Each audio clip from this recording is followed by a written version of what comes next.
Hello, everyone. Good evening, and welcome to another sort of hot and sunny day in the in the west of England. Um, I'm Martin Gosden. I'm the South Wales and West of England regional network events coordinator. Welcome to this webinar, debunking the myths behind AI, what it really means for you as a project professional. We're really pleased to welcome Carl Darby, who's Group Head of AI and Digital at the NDA. And Carl will share his experience and expertise and knowledge around AI, debunking some myths and explaining what it actually means for you as a project professional and how you can lever it to your best advantage to help you do your job properly and better going on the future. Please note the webinar is actually being recorded and you are in listen-only mode. We'll run for around about 60 minutes, including questions and answers. The questions, please use the question box on your interface and type your questions in there. Then Hannah, our administrator, will sort of deal with the questions towards the end of the presentation, and Carl will sort of go through and answer as many as he possibly can do. Recording will be uploaded onto the APM YouTube account before too long, within about 5 days, and the slides will be available on the SlideShare, APM SlideShare account. Of course, the event adds towards your CPD record as well. There will be an evaluation survey coming out after it. We, as a group of volunteers on the committee, are only here to actually meet your personal professional development needs. So please let us know what you think for tonight's event. Please let us know what events you would like to see in the future from us. We'll do our level best to try and organise that for sort of events going forward.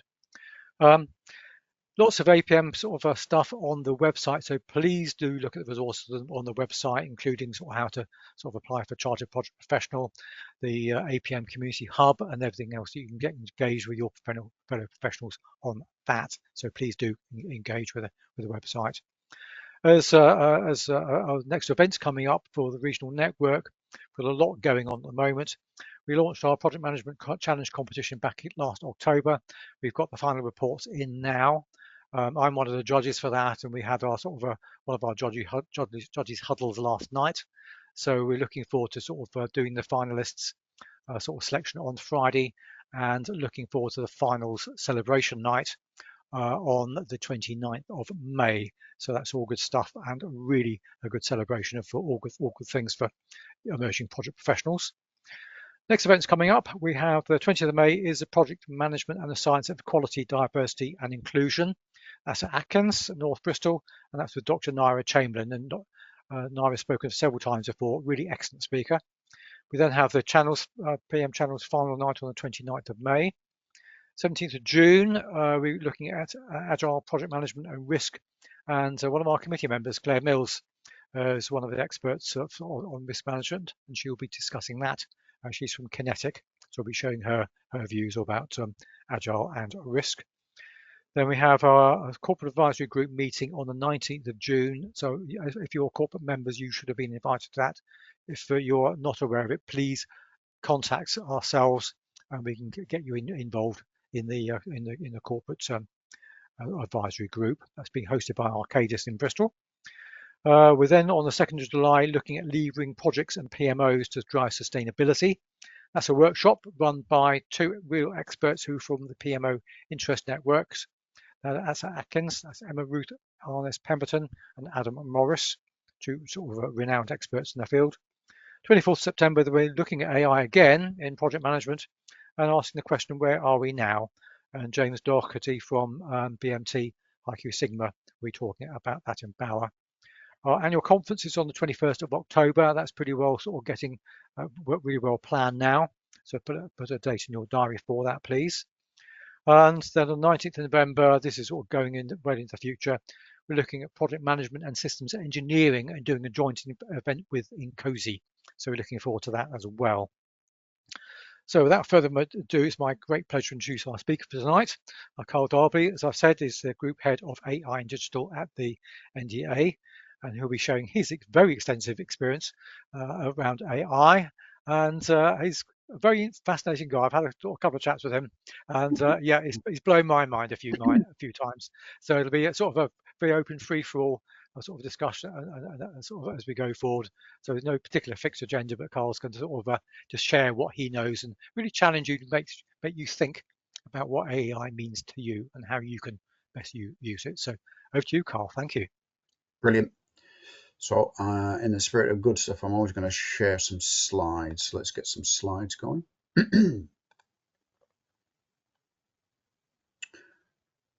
Okay, you should be able to see a slide that I've got on screen now, which has got some lovely colourful things on it. Martin, give me a yes, you can see that.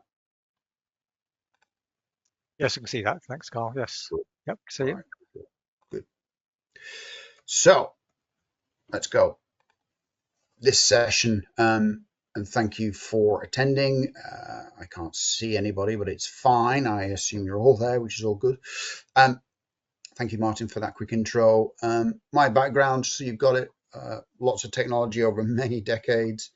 The fundamental of it all has always been and will always be around the exploitation of data. And you'll see that as a common theme as we go through some of this, as I try to debunk some of the myths behind AI and really let's get into it. What does it mean for you as a project professional in the world today and tomorrow? And tomorrow is another day, that is for sure.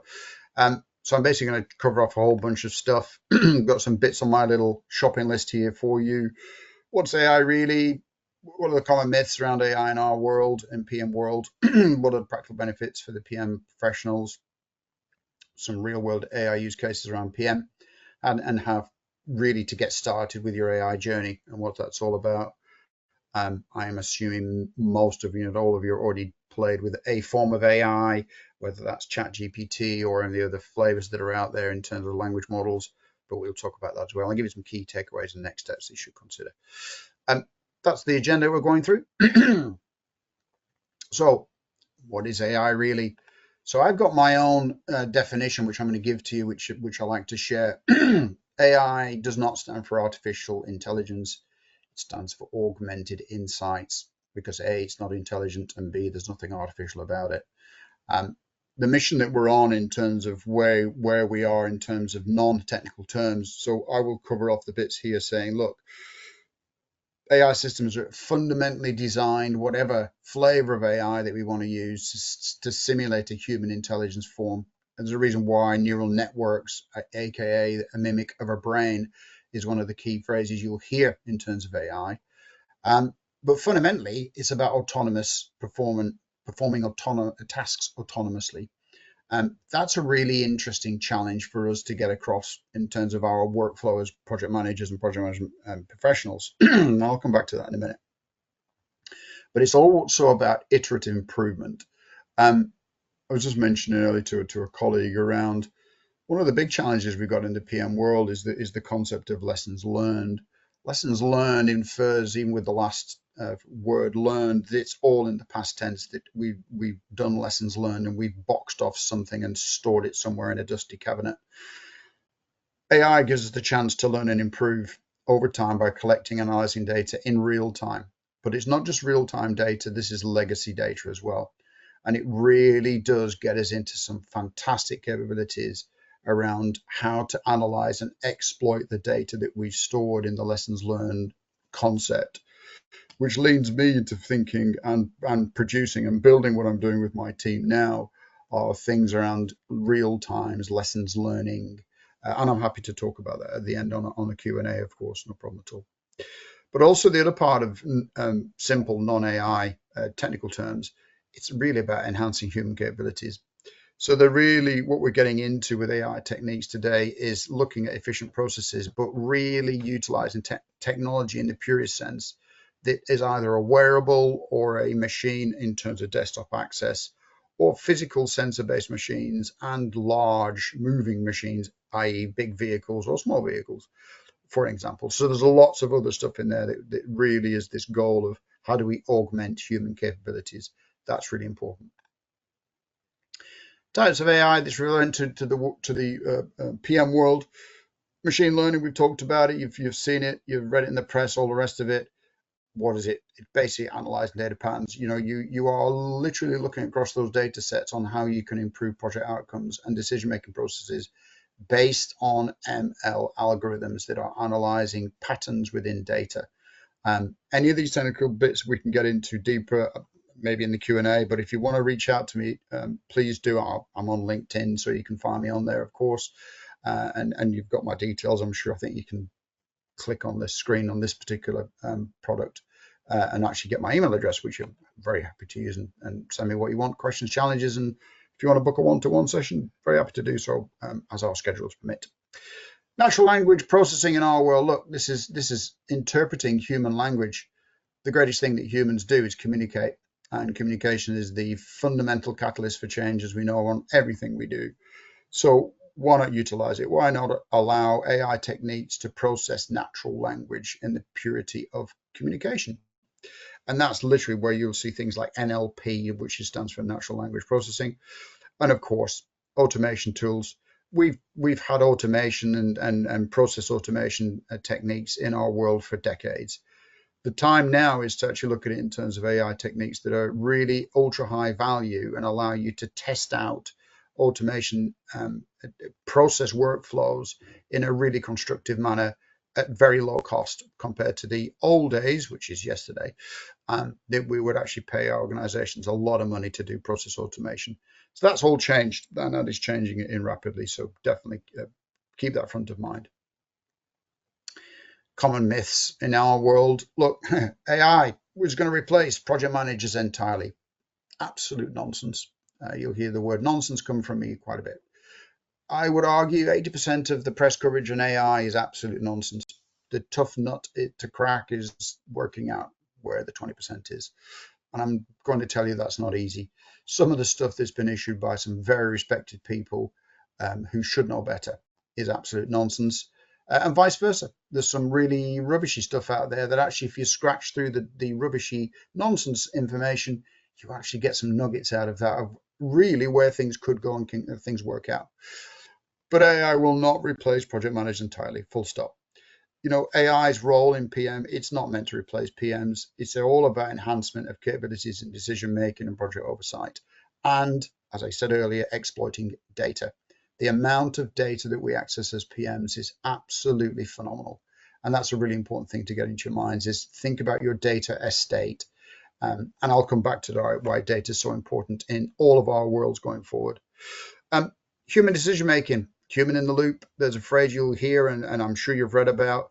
Human in the loop is not going to change for many generations to come. Informed decisions are literally the baseline of all project management work.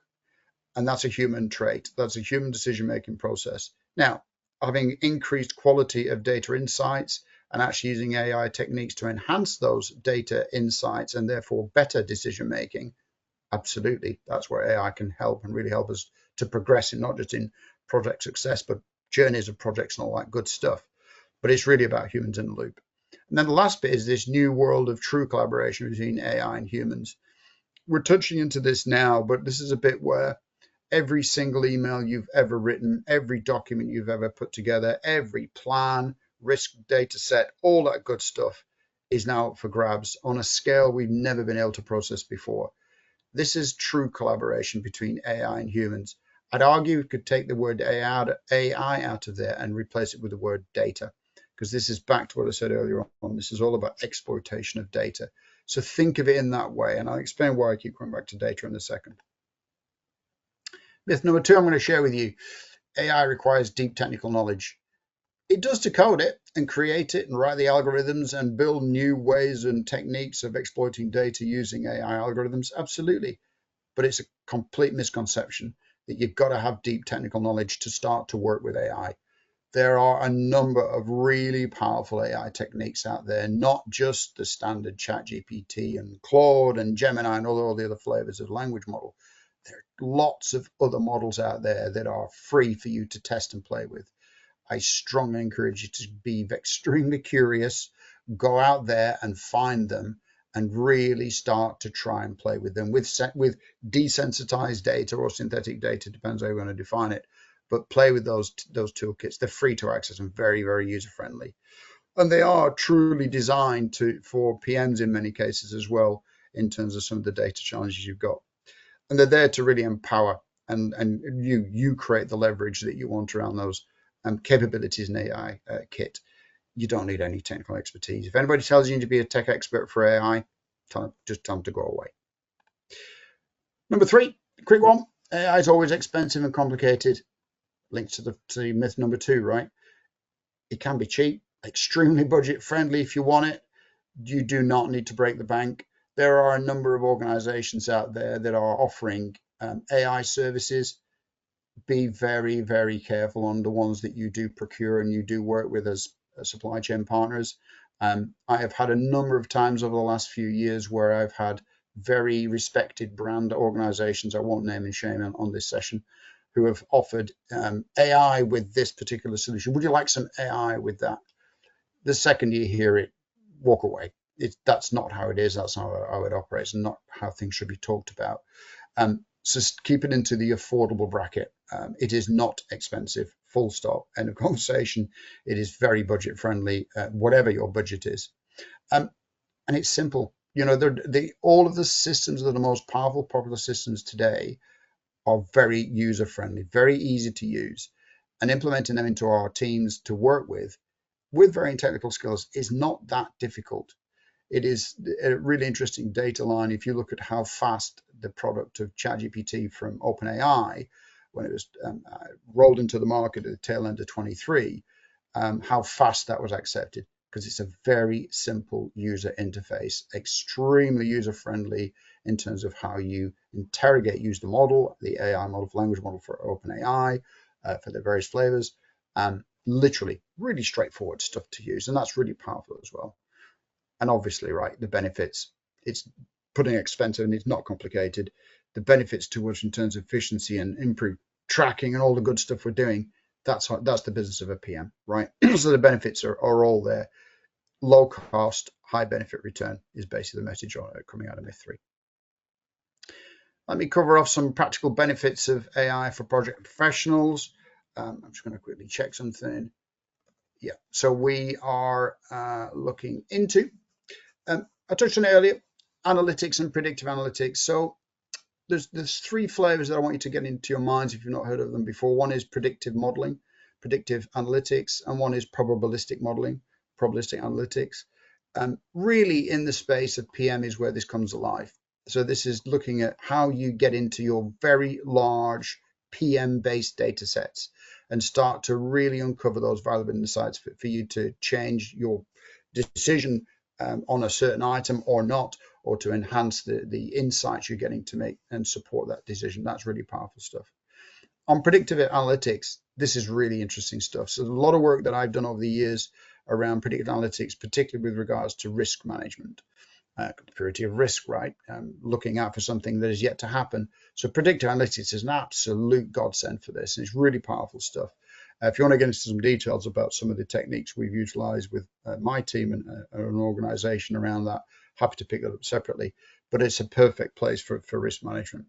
And also back to real-time data insights. Now, real-time could be not just from humans completing, tracking, all kinds of project management requirements, but also could be from hardware, could be from sensors for various pieces of kit that are real-time flowing data into a model that is giving you real-time data insights to allow a PM to literally make decisions on the fly without waiting for a feedback loop to take place from necessarily other humans.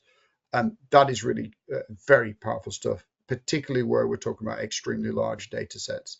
And that's a really powerful piece. Another bit in there we got, in terms of how AI can support automating your scheduling, right? So there's a whole piece and there's a bunch of solutions out there. Some are better than others, of course. So be careful when you pick your options for looking at automated scheduling or using AI. I'm also a firm believer in that space is don't test 1 out, test 3 or more, but make sure that you test on an extremely cost-effective manner. If not, get the tests done with your external potential supply chain partners free of charge. Why not? Because it's cheap as chips, some of this stuff. Generating reports, the power of the PMO, right? Fundamentally, in terms of report outputs, of course, AI tools can automatically generate all kinds of really interesting reports.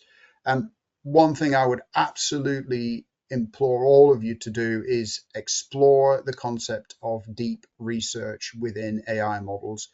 One that comes straight to mind, if you look at the very latest release of OpenAI ChatGPT 4.5, you will see if you have a paid subscription, and I would suggest you don't pay the £2,000 a month high levels monthly subscription that they offer, unless you can afford it, that is.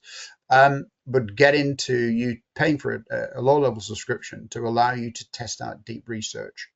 And that is incredibly powerful. And that is literally a new kid on the block, as it were. But the outcome and outputs from that are phenomenal when it comes to deep data analytics and report generation, research reports, content reports, analysis around comparing other projects and infrastructure projects, and all kinds of good stuff that's out there globally at pace. Little warning, which we need to step away from a tech perspective. Some of the outputs will take time. They will not be instantaneous on your desktop, laptop, on your screen. They may take 15, 20, 30 minutes to generate those reports. But believe you and me, you are going to be saving tens of thousands of pounds in research costs from literally utilizing the AI kit that's already out there and free in some cases, but very low cost for you to utilize today. And then another interesting point is this maintaining documentation. Using AI techniques to scan legacy documentation that's in our systems, that's really interesting. And it gives us this opportunity, which is really powerful, to, as I said earlier, the lessons learned part, go across vast quantities of legacy information quickly. Really not necessarily access the files that you're looking for, access the information that you're looking for, and have it presented back to you in a human-centric style. It gets you into that understanding piece very, very quickly. That's really good stuff and high value. Touched on risk earlier, risk management and forecasting accuracy. The F word in planning, right? Forecasting.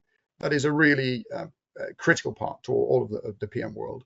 But what we're seeing is, in terms of improved accuracy, this is where you're starting to build and utilize models in your business, in your organizations, that will allow a model to be trained exclusively on your data. You'll hear a term RAG, retrieval systems. Fundamentally, that is really a powerful thing to get into. So again, in terms of curiosity, explore the use of locally trained models on your data that are not being distracted by other data that's out there in the universe, as it were. That's a really powerful thing for forecasting. We've done a lot of learning on that as well in our organization. Data analytics, we've talked about that, but this is where you can actually deep into your project plans, your project documentation, as it were, and use the models to start to pull out and identify risks very, very early on, and also to start to enhance that literal risk identification process. Think of the models as your risk management brainstorm buddy, is a way to contemplate it, and that will really help you to pull out a wide range of risk identification information and really get you to that next step of better project outcomes. Collaboration, of course, intelligent platforms. Don't be surprised, and many of you already happened, right? You're going to get phone calls, even potentially video calls, from an AI-driven platform. There may not be humans at the other end of that call. There may be AI-driven avatars, etc., with synthetic voices. But believe you and me, this is where it's going to go. If you look at some of the large data services now, and I particularly think of things like the NHS, the opportunities that are being built right now for you when you call to a GP and you try and book an appointment, you will have that basic, simple information that can be mobilized and utilized, and really making sure that collaboration connections happening over AI-driven instant messaging and video calls, etc. Really powerful stuff. Another pivot on the instant messaging is literally using the model to make sure the right people in the project team are told when something is not necessarily going to plan. Faster than waiting for an update in some other form, some other technical delivery. Again, you can use AI-driven platforms to improve all that communication. Document sharing, obvious. Here's an interesting one on document sharing. It isn't about just sending files around. I am truly looking forward to the day that email no longer exists, and we have to attach files to emails. What year are we in, right? Attaching files to it. with a paperclip, a technical paperclip. Wow, it's just a mimic of the real world, right? And we don't even today. I don't have any paperclips on my desk, right? So it's an absolute mad situation for us to be in. Wouldn't it be interesting is that actually, rather than seamless document sharing in terms of the purity of what is a document in terms of definition, you're simply using AI to share exactly the information that that team member needs at the right time, and if necessary in real time. That's a really interesting premise and can be done with AI. And then this real-time feedback loop. And I'm not talking about, social media thumbs up, thumbs down on a post. I'm talking about real-time feedback, which could be actually acquired in terms of an audio input output. So you could provide audio input to a model that would then translate and transcribe that information and utilize that to create real-time feedback. That's really interesting. Depends what market you're working in, obviously, where that's applicable. If you think about retail, that's a fantastic opportunity rather than clicking buttons and sending forms in and thumbs up and thumbs down and all that madness. Back to communication. Humans are built to talk, right? Let's get into real world AI use cases for PM. Literally, we talked about it earlier. Automated project status updates. Why do we need to track and ask the questions around the round of what is going well, what is not going well? Those project status updates could easily be acquired by an AI model that can literally pull that information and automatically generate your status updates, or put you as a human in the loop for you to decide whether you believe and you verify the input outputs to that, obviously that status change, that actually you agree with it and you can allow that to take place and commit to that project status update change or whatever that may be. Stakeholder communications, absolutely. How much time is spent writing long form or medium form communication documents that talk about how projects are being improved or delivery and all that good stuff. Use AI to do it. You can drop a standard any project plan into any AI model and ask an AI model to create a stakeholder communication based upon that information. It will draft it for you. You are no longer living in a world of a blank piece of paper and thinking, where do I start? Get AI to start it with you with the basic information that you've got, and it will do a really good job to draft that first stakeholder comms out. And of course, around all that is efficiency improvement, right? You're getting into the piece where some of the jobs, the tasks that we have as PMs that we really don't like doing, get the bot to do it, get the AI to do that for you, take away the pain and let that model work and do the hard stuff that you're really not interested in, so you can get on to the job of actually delivering the project or the program of change, whatever that may be. Talk about risks, early warning systems around spotting risks, identifying risks, and proactive management on that. Risk management in the purity of how to use AI was a very early adopter in our organization and many others that I've spoken to all over the world, actually, on literally how AI really, really does enhance that predictive analytics piece. Because a bunch of really good algos that are out there are actually designed for purely that on predictive analytics, perfect for risk management and really allows that proactive stance to take place. Again, think of those models as a risk buddy. You can absolutely tailor them to be focused on a very specific kind of project and the types of risks that are involved in that project to really focus in on exactly the stuff you're trying to get out of it. That's powerful stuff as well. NLP, talked about that, natural language, we communicate. I'm doing it now. People are listening, hopefully, to what I'm saying. But that's all about communication. I'm a real believer, and it's one of the projects I'm working on, is that we should be moving to the world where our technology, AI enabled, is allowing us to truly communicate with it on a audio, natural language perspective. That is really powerful stuff. I'll give you a really interesting concept. If you took every single meeting in room or on premise or over Teams or Zoom or whatever your flavor is, wouldn't it be incredible if you actually captured just 1 hour of all of the meetings that took place in 2 weeks' time on a Monday at 11 a.m. and you transcribe those all into a data set? Because they're audio communications and they're transcribed and become a piece of data.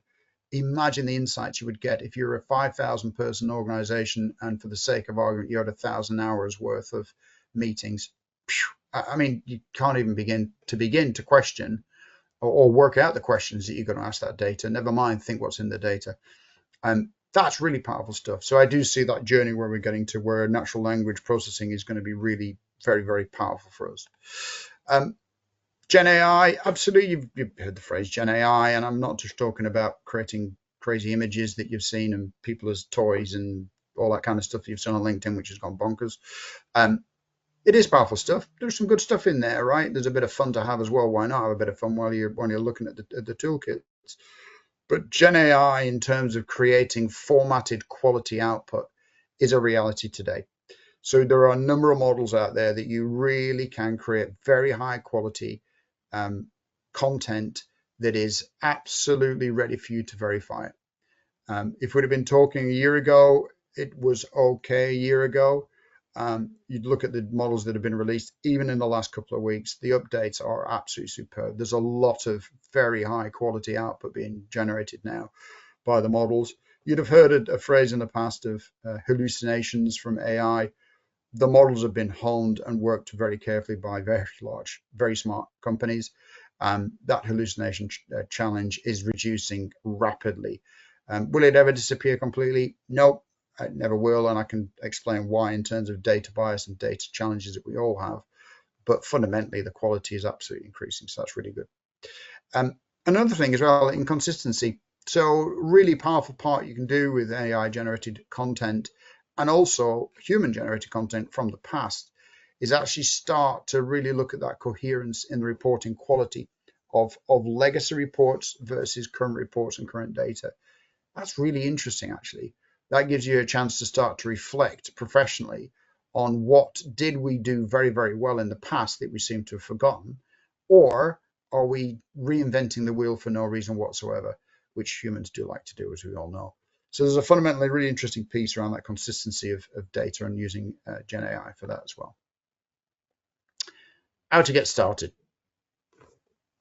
Find your opportunities, find a workflow in the PM space that you're in that in your gut as a professional needs to be improved in terms of gaining efficiency, gaining a process that really is, it takes too long, too many people involved, it's too confusing, and you don't really get a quality output. Think of a data flow, a workflow of something that's happening in your space that there are data elements to. That's a really good way to find that first AI opportunity to do something well. Look at the tools, research, be completely and absolutely curious in terms of how you find and search for those products.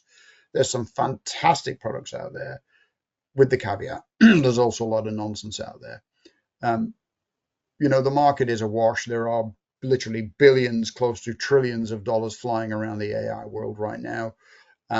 It's a real challenge because everybody is trying to find that edge, that new piece that's being built.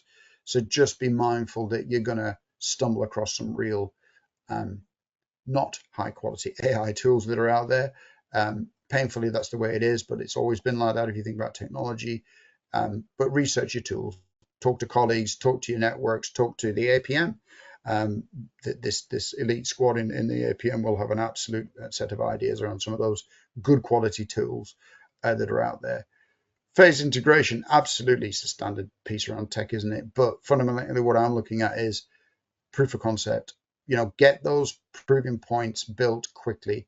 They will not be expensive. If you have an organization coming at you for a complex workflow that is asking for ridiculous amounts of money to build a proof of concept, go and find somebody else to do it for cheaper. It is not an expensive item to do AI proof of concepts. This year, it was last year, and the year before that, it was even more because it was a fresh asset. Now there's a lot of skills out there and some really good quality stuff you can do for a phase integration structure on that.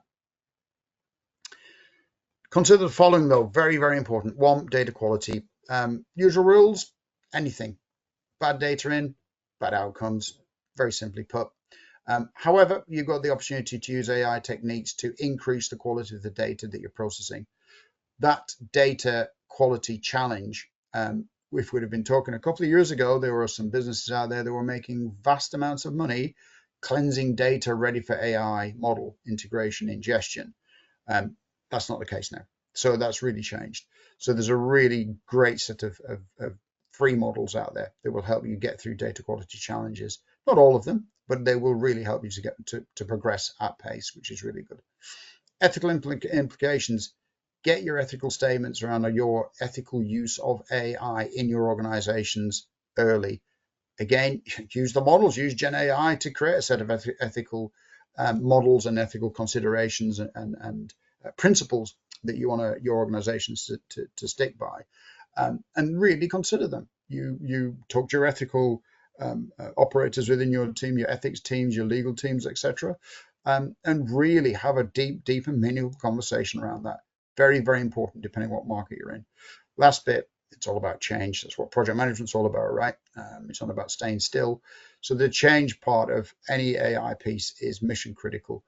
There are a lot of fears around AI. I mentioned it earlier in terms of the myths that AI are going to take people's jobs. The way I look at it is this, very simply put, and it's not my statement. I've read it somewhere else.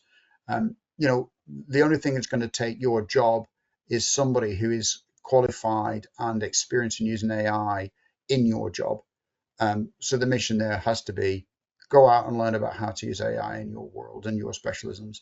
And that's mission critical. And that really is about you embracing that change within. You've got to start to really get really familiar with how to use AI techniques and technologies, not just today, but try and keep abreast of all the new stuff coming through. Recommended accessible tools. There's a whole bunch of stuff out there. I've mentioned some there that allows you to get into that accessible AI tools today. And there's a lot more. Go and investigate what Microsoft's doing. Go and investigate what a lot of the other big players are doing, whether using products like Project or whatever, or P6 or whatever. Each of those organizations are adding augmented insights, AI, into their products. Really investigate that, lean in. The sales teams, the biz dev teams in those organizations are desperate to talk to anybody who will listen around the AI capabilities within their kits. Just pick up the phone, old school, pick up the phone, or maybe send an email again. But get in touch with those organizations. They will absolutely take you through that stuff, which is really good. There's a massive amount of learning resource around AI online. Companies, again, like Microsoft, companies like a lot of the academia centers, Stanford, Harvard, all have got some fantastic online free resources for you to get into. And I strongly encourage you, not just via the APM and their specialist areas in terms of their training packages, but also, forgive me for saying this, APM, there are other organizations out there that can actually offer up foundation training, certification, etc. around AI use. Very, very, very useful at this stage, and I really encourage you to start looking at that as well. Key takeaways and next steps for the audience. It's your partner. AI is not a replacement strategy. Never has been. Never will be. It's not the way it's going to be. It is augmenting our work. It's augmenting our skills. It augments our creativity and our productivity, obviously.